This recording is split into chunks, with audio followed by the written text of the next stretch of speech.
Avisa, Fabio. Buenas noches a todos. En nombre del Festival de Poesía Chepén, estamos realizando una de nuestras actividades por la 15ª edición de este evento. Estamos nuevamente en el Chelly Club, que año a año nos ha brindado este espacio para poder dialogar de asuntos muy interesantes a nivel literario y artístico.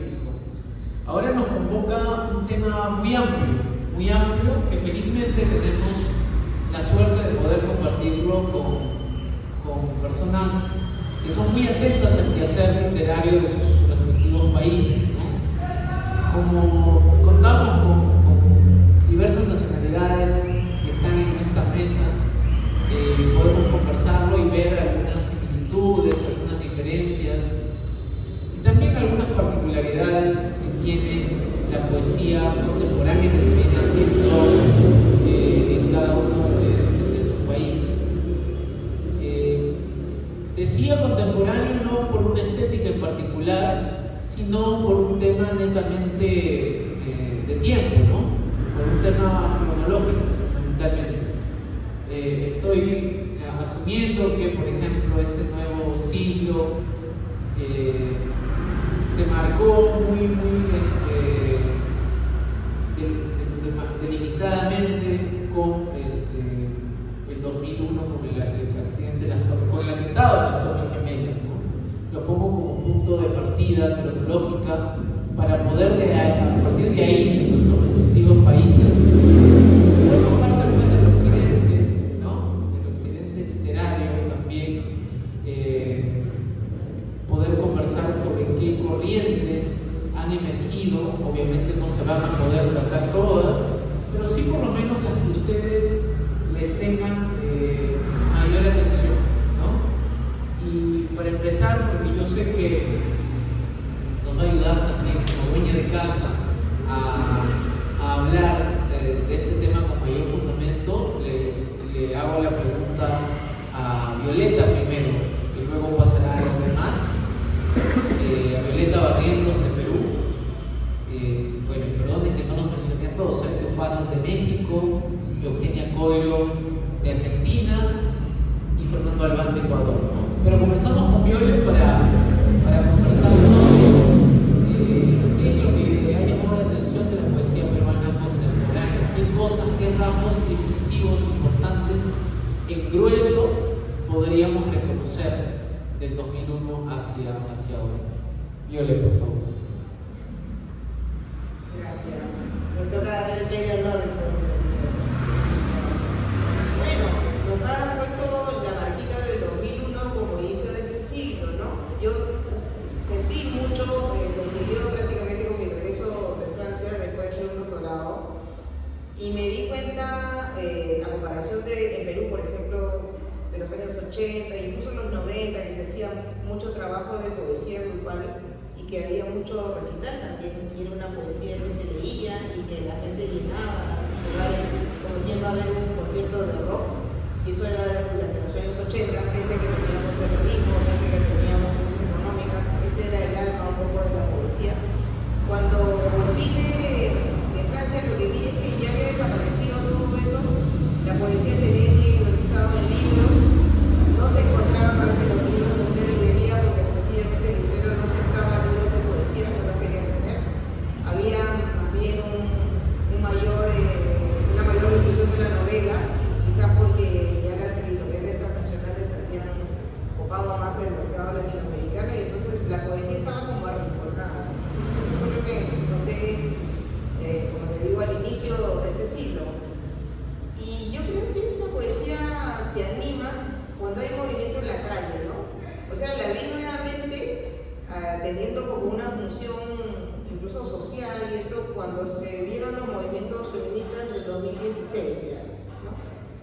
Entonces, ahí apareció nuevamente la cuestión de recitales, de repente sentirse muy indignada por una situación de violencia contra una mujer. Entonces, emergieron así grupos de discusión y audiencias.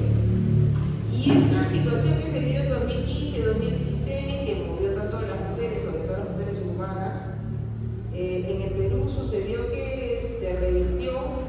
porque en 2021 tuvimos nuestro bicentenario de la República todavía en creación que tenemos hasta ahora, y nominación de un gobierno gobernado por alguien que venía no de la capital y que tenía un acentuado rasgo de voto indígena.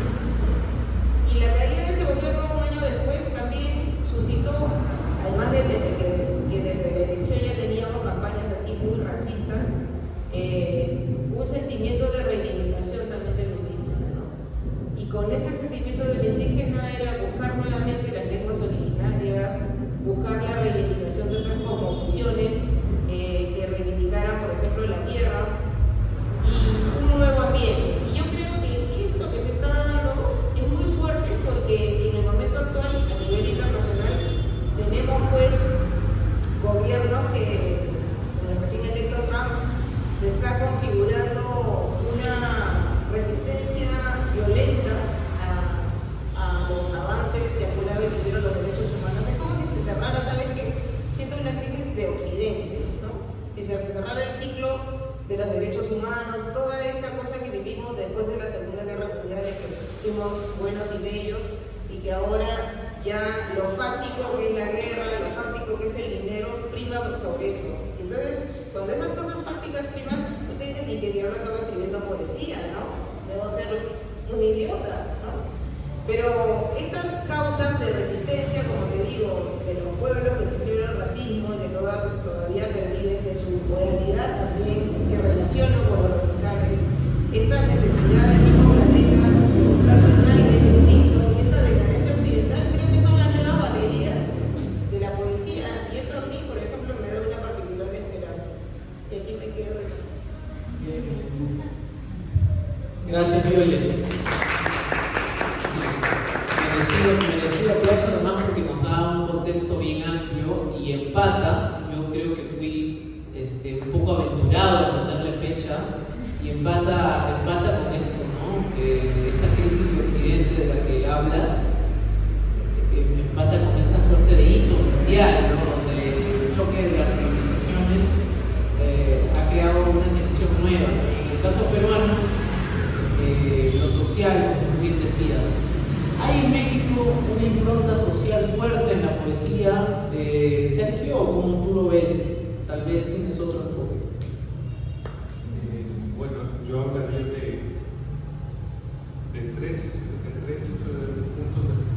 puntos de partida, tres puntos de la poesía en México. Por ejemplo, tenemos primero en los primeros años del siglo, se empezó a escribir justamente también una poesía indígena, una poesía de lenguas indígenas, y esta poesía ha ido evolucionando, ha ido creando también un mercado para la poesía de lenguas indígenas. Después, de 2006 al 2012, podría decir, se escribió mucho sobre la violencia que nos tomó en cierto modo por sorpresa ver que habíamos tenido una violencia en casa, pero esta vez era más evidente, nos dejaban los cuerpos en la calle, desmembrados, los cabezados, colgando los puentes. Entonces, a partir de ese periodo, empezó a cambiar la poesía. Se empezó a escribir sobre esa violencia. Y luego hay otro punto, bueno, creo que serían cuatro en realidad, ahora que veo también el tema del feminismo. A la vez que se iba dando esta poesía sobre la violencia y las lenguas indígenas, empezó también a tomar mucha más fuerza la poesía con un tinte claro feminista. Y las mujeres también empezaron a tomar mucho más lugar en la poesía. Después tenemos este periodo de 2020 a la fecha en que yo he visto un cambio en todos estos modos de hacer poesía que surgió a partir del confinamiento de 2020. Se está hablando más de la enfermedad, se está hablando más del cuerpo, se está hablando más de la familia. También he visto que las mujeres, o sobre todo mujeres más jóvenes que yo, bueno, 50 años, 30, 35 años, están escribiendo de una manera mucho más desenfadada, casi diría yo, con un cierto sentido de ironía, cosa que me parece muy agradable. A veces lo encuentro hasta como un bálsamo para eso, ¿no? Es esa voz que se manifiesta, esa voz que se hace presente. Y también está la otra parte de la experiencia sexual, que escribe sobre la casa, que escribe sobre la importancia de que los hombres también cuidemos la casa, cuidemos a los padres, cuidemos a los hermanos, o que a veces no son solo las madres las que tienen que cuidar, como las hermanas que tienen que cuidar a los hermanos, que fue algo que vimos en la pandemia. En la pandemia aprendimos a cuidarnos unos a los otros, o a veces hasta nosotros mismos, que no teníamos a nadie alrededor. Y eso es un punto a tomar en cuenta. Son 25 años desde que empezó el siglo IV, hace 2 años, y se han dado estos cambios en la poesía. Es una poesía muy diversa la que está haciendo ahora mismo en México. Yo había preparado 2 pequeños poemas de 2 poetas distintos, una chica de 35 años y otro de 45 años. Entonces se los quiero leer, si les parece.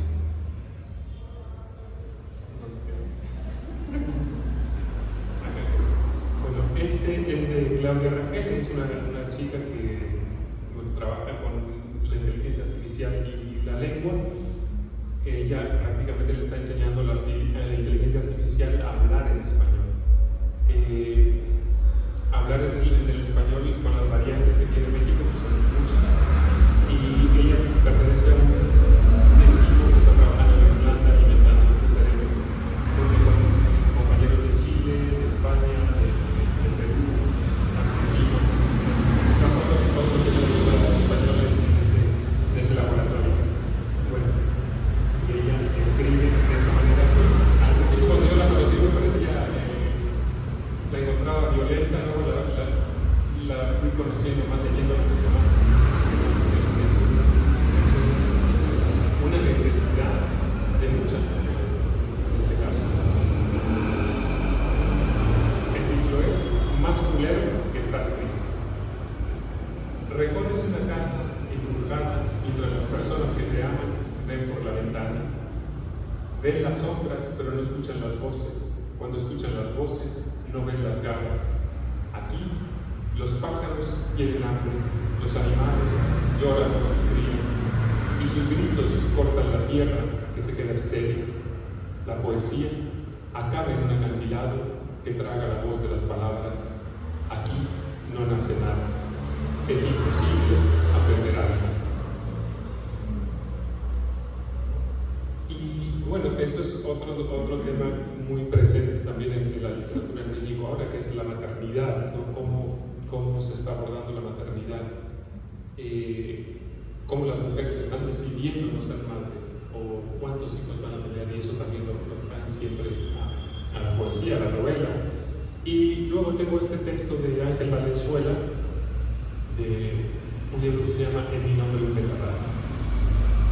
Habito este nombre, el de los padres, como se habita una casa de alquiler, llenándola de a poco, una fotografía atesorada, alguna planta junto a la ventana, un espejo y los libros, siempre los libros, para habitar espacios que en el fondo sean ajenos, resguardándome en ella del aguacero y el vendaval, pero abrazando el constante deseo de abandonarla para levantar la propia, una casa sin muros. Bueno, y esto es lo que podría decirles de un poco de la poesía actual en México. Hay un término que me quedó resonando de la intervención de Violeta, y ahora con este texto, un poquito como tú vas a contrapelo de eso, ¿no? Bueno, y sobre todo con el primero, ¿no? Que de aquí no nace nada. Sin embargo, buscar una función a la poesía y lo social también tiene sus propios bemoles, ¿no? Tiene sus propias particularidades. Y en Argentina, yo he notado a veces que se se usa la poesía o se busca que sea una herramienta para decir cosas en marchas, en manifestaciones, en espacios de protesta. Pero ¿qué opinión te merece a raíz de eso, de esa funcionalidad, entre comillas, que tiene la palabra, ¿no? ¿Cómo ves tú que ha animado ese sentir, esa función, la poesía, esa función catalizadora de nuestras quejas, ¿no? Y también en qué sentido la perjudicaría si en casos así, este objeto?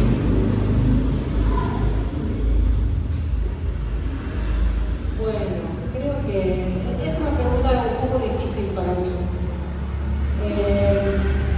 Una pregunta difícil porque hay mucha poesía en Argentina, hay mucha poesía que desconozco porque vivo en Buenos Aires y vivo en la ciudad y es mucha la oferta y me siento más identificada con lo que está más cerca. Cuando vos me preguntas sobre protestas, pienso en la lucha que hubo por la legalización del aborto, que creo que, bueno, se hicieron dos antologías muy importantes, federales, ¿sí? En donde sí era algo que trascendía las fronteras internas, ¿no? Y las diferencias entre las distintas poesías. Digo, no sé si yo sé mucho. Yo veo la convocatoria y digo, ahí tengo que escribir, porque ahí tengo que escribir un poema, porque esto es importante para mí como mujer o argentina. Bueno, no sé si suma, si no suma. Hay una necesidad, creo yo, para el poeta, de escribir ciertas cosas que te atraviesan. Entonces, no sé si pesa. Yo creo que nos pesa a cada uno, ¿no? Y en esto de la necesidad de estar y de participar y de dar algo a la lucha, por lo menos desde el lugar que uno tiene, ¿sí? Acerca de la poesía contemporánea, pensando en la poesía contemporánea como la poesía a partir de los 2000, no puedo hacer ese recorrido tan bien, se me escapa y creo que sí está muy atravesada en la última década, más que por las luchas sociales, por temas económicos. Lo económico en la Argentina es siempre el tema, es como que se vive pendiente del dólar, del mismo país, y después la política y las otras cosas, bueno, son como algo que van detrás. El tema es llegar a fin de mes, y eso está en la poesía de hoy. Hay mucha poesía de llegar a fin de mes, de lo cotidiano, de llegar. Y no como algo ya, no como el hambre, ¿no? Sino eso, ese vaivén al que nos vemos sometidos permanentemente. No puedo hablar de la poesía del norte, no puedo hablar de la poesía del sur, porque estoy encerrada. Vivo encerrada en una ciudad inmensa que tiene una cantidad de propuestas que excede. Muchas propuestas y muchos grupos, y incluso fuera de la ciudad, propiamente el ámbito del conurbano, y hay una identidad del conurbano, ¿no? Que es muy fuerte, y que eso por ahí, eso sí lo veo últimamente como más representado en la poesía, ese marcar, bueno, somos de la ciudad, pero no de esa ciudad rica, sino ¿no? Alrededor de la ciudad más o menos, ¿no? Somos los de afuera y tenemos nuestras formas, nuestras costumbres, nuestros registros. Eso es lo que puedo aportar. Aquí parece que se arma, hay una réplica del señor Sergio Paz. Bueno, en ese sentido, yo sí percibo una diferencia regional. Por ejemplo, lo que acaba de decir Claudia, que es del occidente de Guadalajara, su manera de escribir es muy autor Ángel de Chihuahua, es del norte, emigrado a la frontera de Estados Unidos, luego hacia Ciudad de México. Y también hay una cosa muy distinta en la poesía del norte, sobre todo del noroeste. Es muy distinta. Yo soy del noreste y somos muy pocos, poquísimos. En cambio, la poesía del sur y sureste, que es más de los grupos indígenas, y es esa poesía en lengua originaria o en lenguas originarias, en tzotzil, en maya, y eso es lo que me parece ahora mismo interesante de la poesía de México, tener esa diversidad de voces en todo el país y que se empiezan a manifestar y empiezan a hacerse presentes. En cambio, lo que veo en Ciudad de México es una poesía un poco más, yo digo, más de salón de clase, más de las facultades de filosofía y letras, de letras hispánicas, como que se ha quedado un poco falta de sustancia. En cambio, veo más sustancia en cosas, ahora se me olvida, Córdoba es un poeta de Veracruz, que escribe unos poemas, una poesía para niños fabulosa, con una musicalidad, un ritmo y sobre todo una hondura en el tema. Y así podría recordarlo más si seguimos aquí toda la noche. Te quería preguntar, porque en Argentina también hay distintas regiones con distintas poesías y lenguas también que son de ahí, del norte y del sur. Lo que no hay de ninguna manera es circulación de esa poesía. O sea, estoy en la ciudad de Buenos Aires y me rodeo de la ciudad de Buenos Aires y lo que escucho de Ciudad de Buenos Aires y lo que se edita en Ciudad de Buenos Aires. O sea, no hay esa poesía que está en el norte, en el sur, o sea, no llega. En México se edita. Sí, en México se edita, pero yo creo que lo que ha ayudado más a la divulgación, a la difusión de esta poesía es los medios, el medio electrónico, por internet, por lo que se comparte por Instagram, por Facebook, en videos, hasta en TikTok. Y mucho de lo que se edita a veces son editoriales muy pequeñas, regionales, otras veces llegan a las grandes editoriales nacionales, que no tienen la fuerza de un grupo talento, pero aún así se editan ciertas cosas, ¿no? Por lo mismo sistema de comunicaciones del Estado, la Dirección de Comunicaciones. Hay otro fondo que es el Tierra Adentro para jóvenes jóvenes, que a través de una beca durante un año y pueden publicar al final de la beca. Creo que sí hay maneras. También hay colaboraciones que se están haciendo, a veces a mí me han enviado textos de lugares donde no esperaba, de Sonora, cuando decía todos Sonora, revisa mi texto si te interesa publicarlo. Y así yo empecé a crear editoras un poco de esa manera, cuando quiero publicar otras voces, aunque quería hacer más ediciones bilingües, empecé pues con una traducción de yo vi una migrada que era una poeta belga que vivía en México, ahora regresaba a Bélgica. Entonces su visión de México era muy interesante, cómo ella observaba México todos los días. Después Ricardo Ánimas, que hizo este otro libro que es de la mitad, pero me pareció un libro muy sencillo, muy lindo de hacer. Lo hago, luego salté a Portugal, luego subí y así ido cambiando. Y ahora creo que voy a editar el poeta del norte, del noroeste, así, y así va la poesía. Sí, yo he notado hasta ahora en lo que va de la conversación que hemos ido respondiendo como por la lateral, ¿no? No hay una cuestión tan concluyente, ¿no? Lo cual me imagino, porque como manifestaba Eugenia, se trata de una pregunta un tanto compleja. Entonces, yo quería darle la palabra a Fernando Albán de Ecuador, sí, sabiendo que él también llega desde la academia, si tal vez provocando un poquito, ¿no? Intentando provocar un poquito, si tal vez esta pregunta sería más dable para un crítico literario que para un poeta.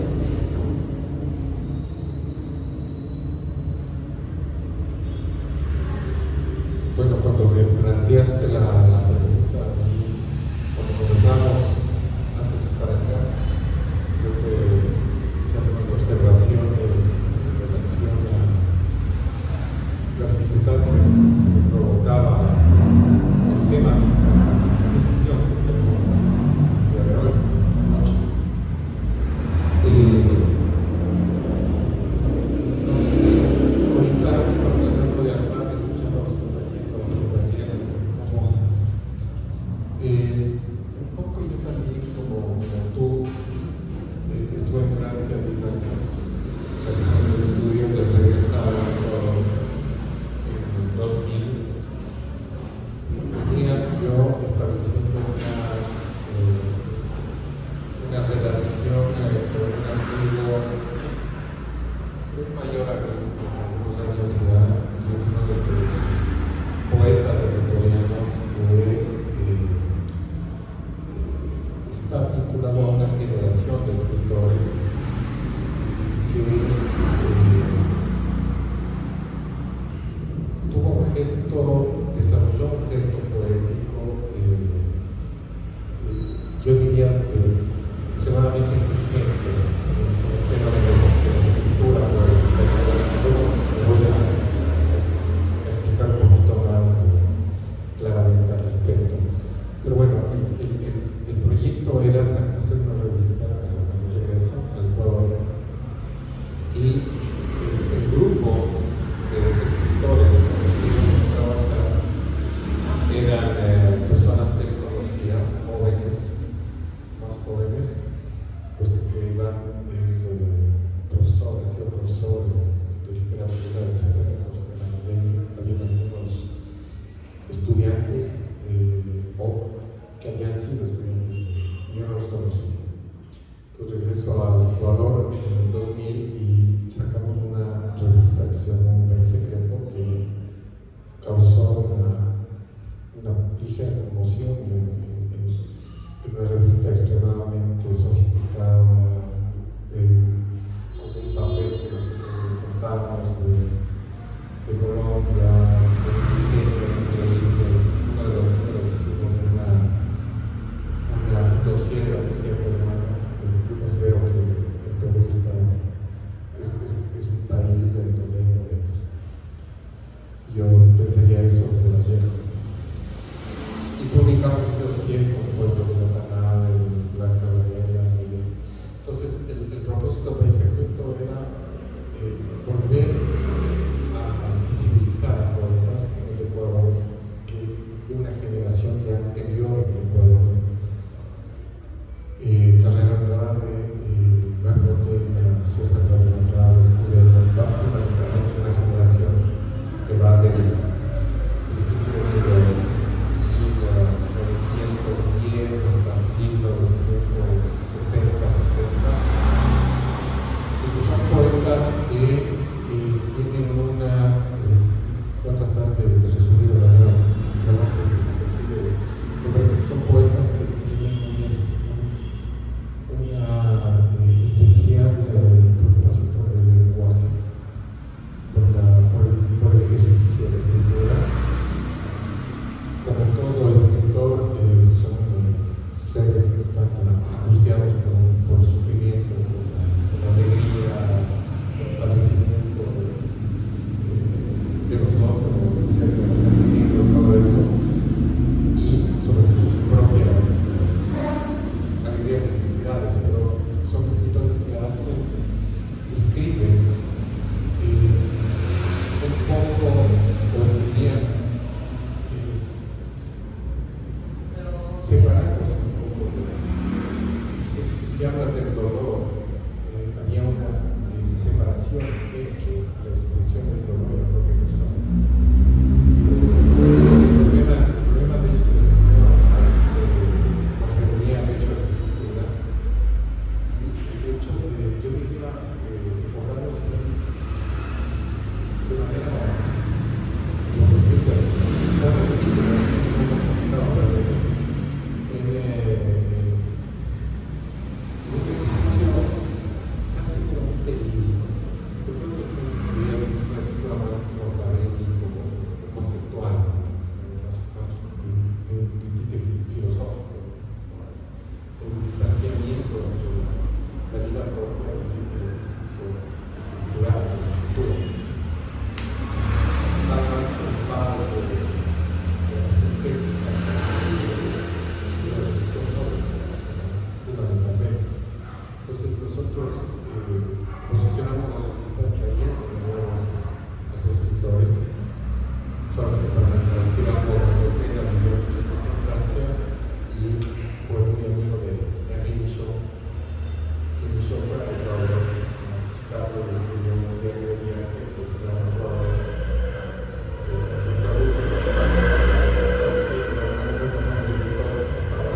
de ahí salen algunos escritores, ¿no?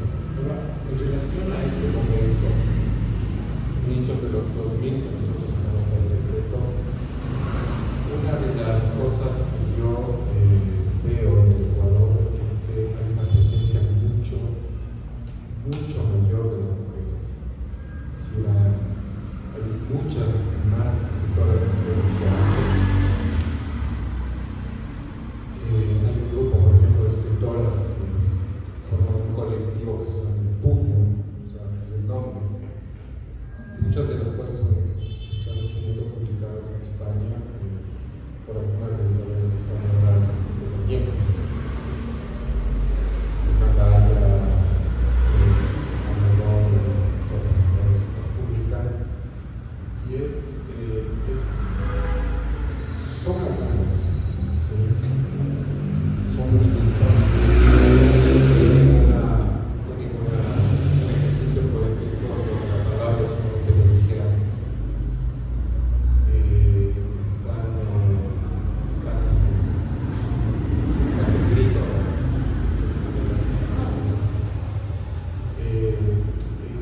pero no se ocupa, dejan de lado completamente el tema que hoy día los aspectos estéticos. Es una escritura que está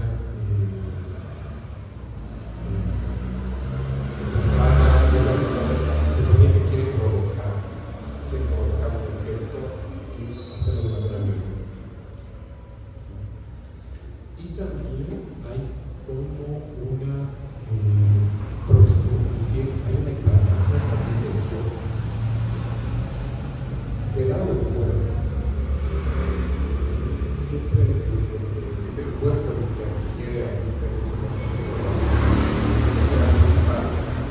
Un cuerpo herido, un cuerpo desgarrado, que combate. Un poco el ejercicio político está jugándose ahí. Muchas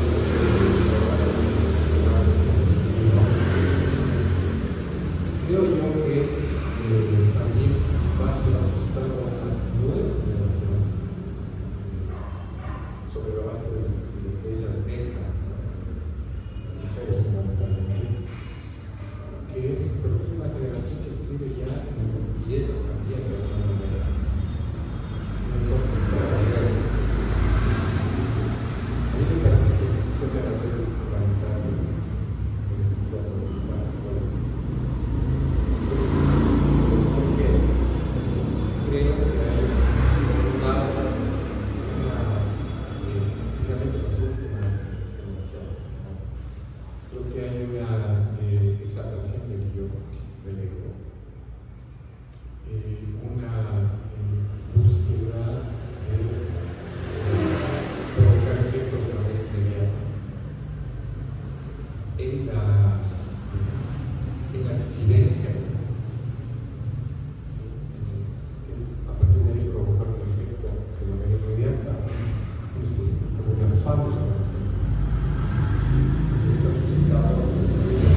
Yo he visto que escritoras que tienen prisa por publicar. Y eso a veces estropea la orquesta. Estropea las posibilidades poéticas para construir, aunque en el mediano proyecto. Y para terminar un poco, me parece que se está confirmando el escenario de la mesa, sobre todo, y tú tienes del lado de la academia que es interesante. Los cursos están orientados a la lectura y a la interpretación del texto, y en particular de los textos clásicos, ya no son orientados a los escritores que aspiran a ser, sino se orientan más en dirección de aprendizajes que tienen que ver con la escritura creativa. Yo diría que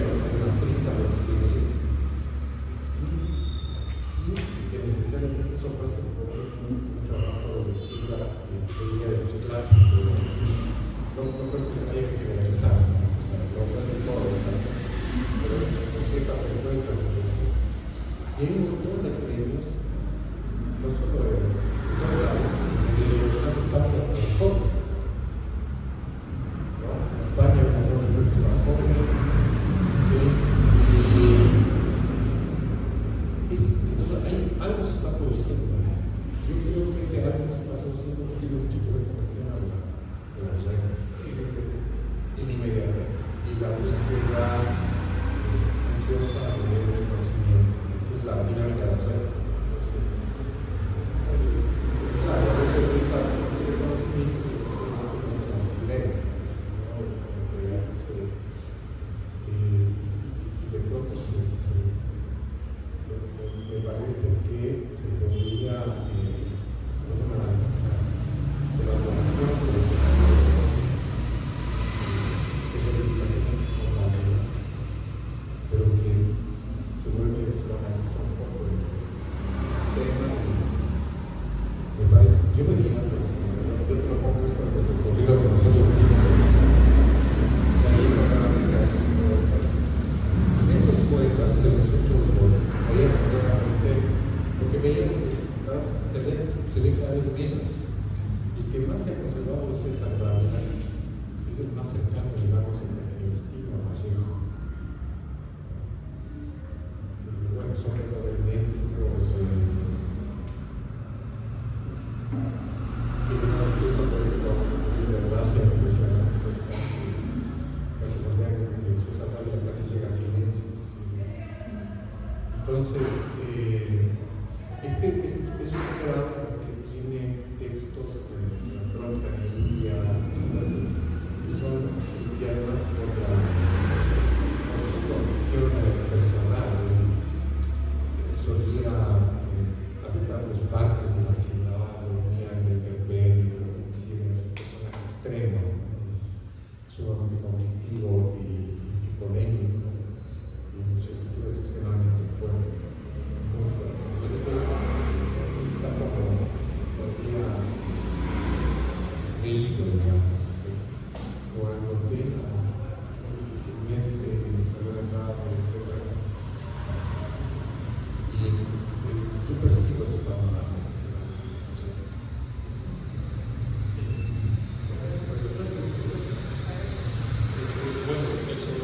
Sobre esa poesía de la inmediatez, estoy de acuerdo contigo, sí hay una poesía de la inmediatez, pero yo pienso que eso también se va a desvanecer, que hay una poesía efectista para llamar la atención, para ser vista en el momento que carece de, digamos, de calidad o carece de poiesis, de lo que debe tener la poesía. Yo pienso que va a desaparecer como han desaparecido muchas otras corrientes a lo largo de la historia, sobre todo en el último siglo. Yo eso lo veo, no lo veo como un problema, solo se va a desvanecer lo que de verdad va a permanecer. Ahora que estamos sabiendo, no podemos ver qué es lo que va a permanecer porque estamos dentro de ese periodo, entonces no podemos saber qué es lo que se va a quedar. En cuanto a la lectura de los clásicos, ahí concuerdo contigo, se está leyendo un poco los clásicos.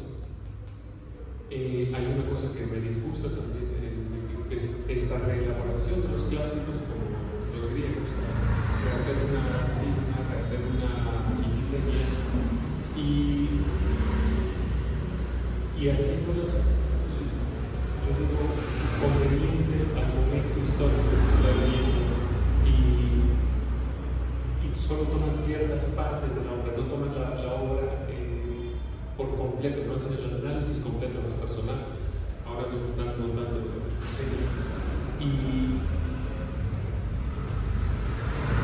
hablan, bueno, la pintan como bueno, una hija que es víctima del machismo de su padre, en realidad no es tan víctima del machismo, más bien es víctima de la misión. La misión no es masculina ni femenina, la misión es general. Y van haciendo estos cambios siempre, sobre todo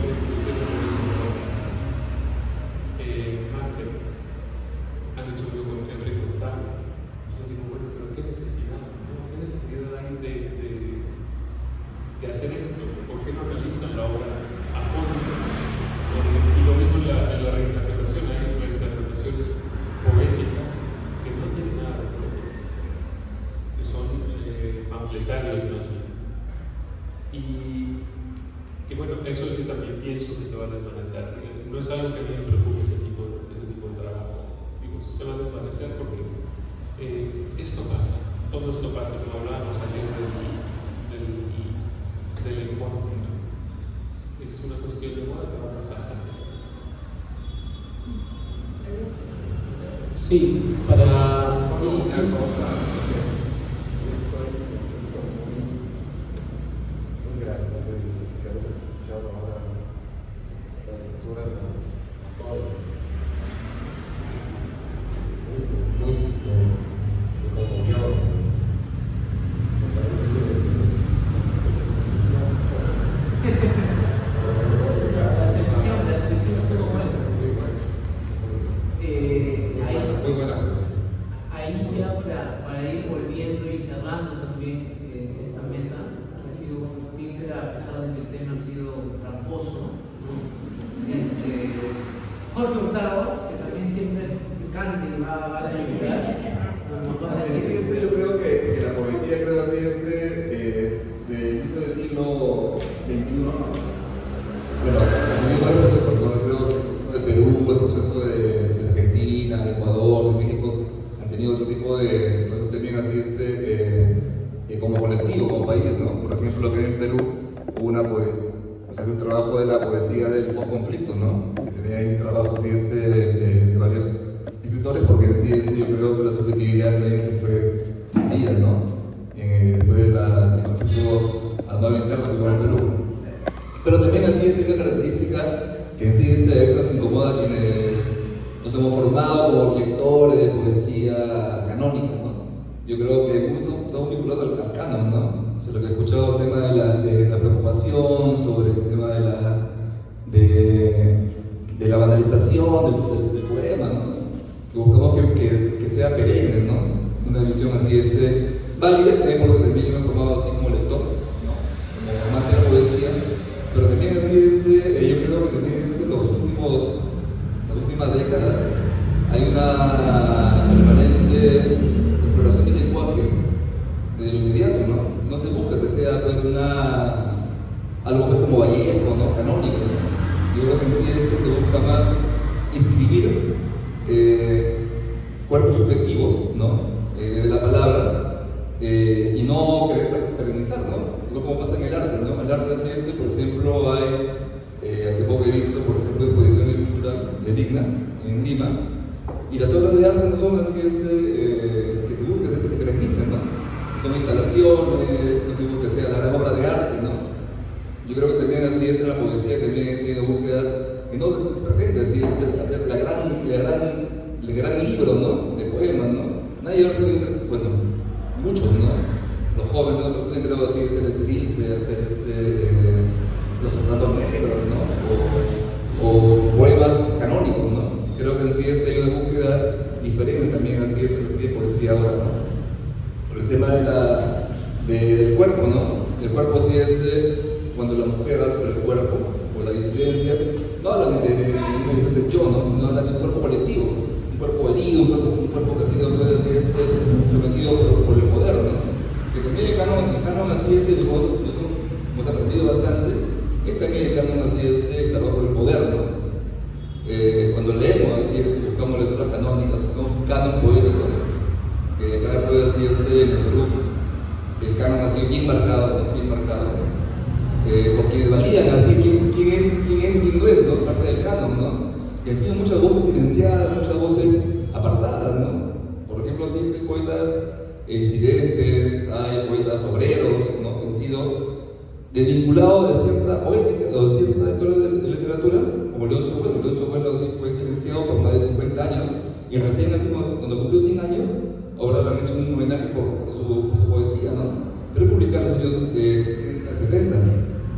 Yo creo que la primera canónica de la poesía, en vez de aportar, es como si generar fronteras y barreras y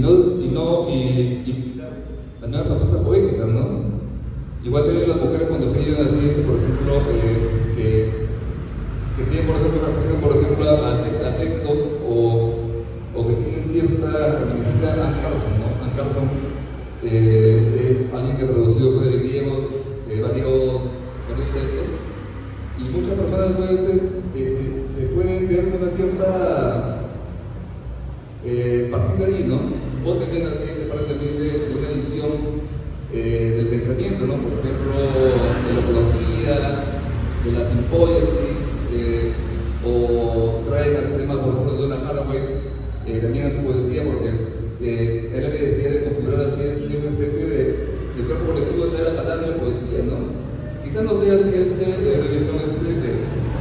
cualquiera puede hacer el gran libro, sino se configura una poética desde lo subjetivo, ¿no?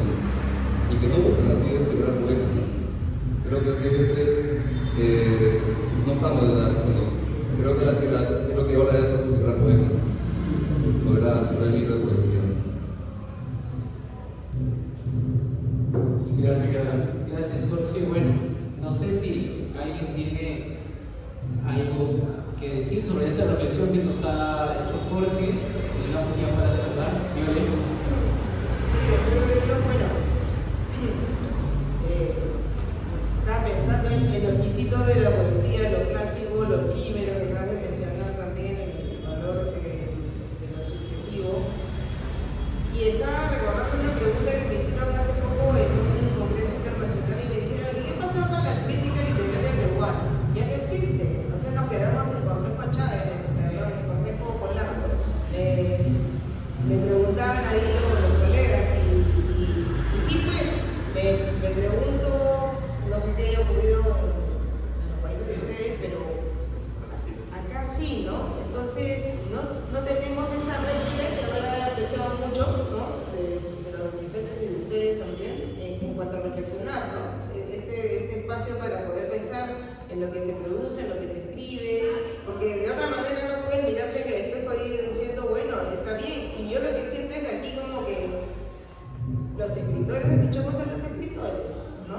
Los escritores hacemos la crítica literaria de los colegas, y si no es nuestro amigo y entran ahí cuestiones extraliterarias, y vamos dando la vuelta como en un círculo muy pequeñito, y eso también ahoga a la poesía, ¿no? Entonces, hay cosas así que me parecen incluso como poderes hegemónicos, que porque tengo cabida en cierta revista o en cierto diario, hago incluso solamente reseñas, porque si quieres una crítica literaria, articulando y diciendo, bueno, el canon peruano va evolucionando así, a veces si vamos a la literaria contra otro, incluso por ejemplo, porque estoy ahorita pensando, hemos mencionado en varios géneros y cómo hasta la poesía se ocupa ahora de las redes y tiene una interacción con eso, y lo lírico de qué quedó, ¿no? Pero lo lírico es la gran artículo del clásico, etcétera, ¿acaso no se puede reformular? ¿Acaso está muerto? No. Entonces, hay diversas herramientas, capacidades que hemos ido como matando, ¿no? Y nos falta ese parte de poder hacer una autorreflexión, ¿no? De lo que hacemos, para poder desde ahí iluminar más áreas y decir, ok, vamos por ese camino, esto es valorado, esto es así, esto es así, pero no sé, la verdad, cómo llegar a eso, ¿no? Es algo que siento que es una herida presente y no sé cómo recuperarla, ¿no? O sea, en el plano de lo nacional al menos, la historia de la literatura en el Perú se pensaba, ¿no? O sea, ¿qué tradición literaria estamos haciendo en el Perú? ¿Quiénes están hablando? ¿Quiénes están callados? Estamos recogiendo a todo el mundo. Entonces, ese pensamiento de diversidad se ha perdido. Y eso sí lo podemos aplicar nosotros, pero bueno, ¿qué es lo que ha sucedido? ¿No? En los otros países no sé cuál sea el punto, pero lo dejo más. Bien, muchas gracias. Hay varios temas que han quedado en el tintero que ya los tocaremos a lo largo del festival. Muchas gracias a los participantes de esta mesa. Y bueno,